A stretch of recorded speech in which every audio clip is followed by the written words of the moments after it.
And here we are, the granddaddy of all quantum weirdness, the infamous double-slit experiment. To understand this experiment, we first need to see how particles, or little balls of matter, act. If we randomly shoot a small object, say a marble, at the screen, we see a pattern on the back wall where they went through the slit and hit. Now, if we add a second slit, we would expect to see a second band duplicated to the right. Now, let's look at waves.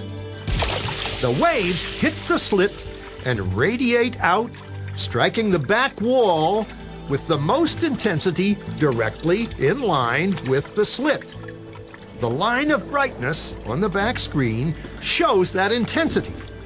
This is similar to the line the marbles make. But when we add the second slit, something different happens. If the top of one wave meets the bottom of another wave, they cancel each other out. So now there is an interference pattern on the back wall. Places where the two tops meet are the highest intensity, the bright lines, and where they cancel, there is nothing. So, when we throw things, that is, matter, through two slits, we get this, two bands of hits. And with waves, we get an interference pattern of many bands. Good so far. Now, let's go quantum.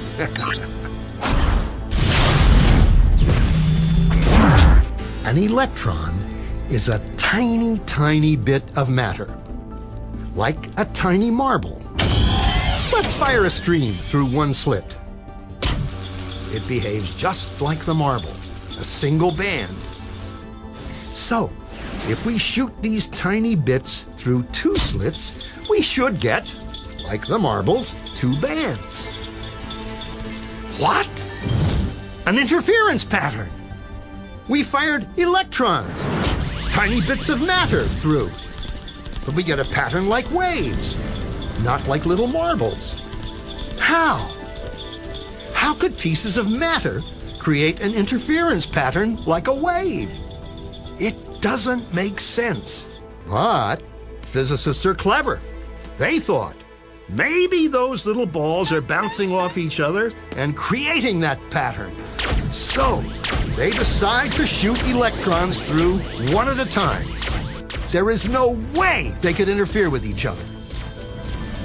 But after an hour of this, the same interference pattern is seen to emerge. The conclusion is inescapable.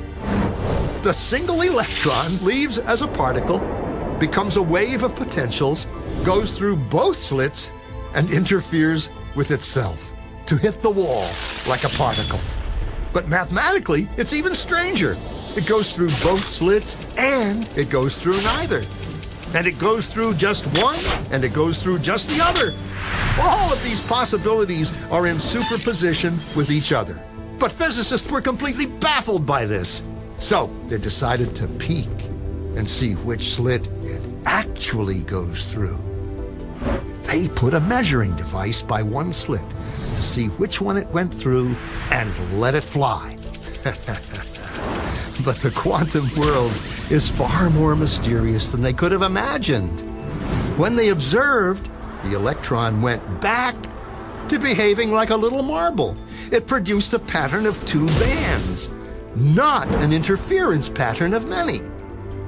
The very act of measuring or observing which slit it went through meant it only went through one, not both. The electron decided to act differently, as though it was aware it was being watched. And it was here that physicists stepped forever into the strange, never-world of quantum events. What is matter? Marbles or waves? And waves of what? And what does an observer have to do with any of this?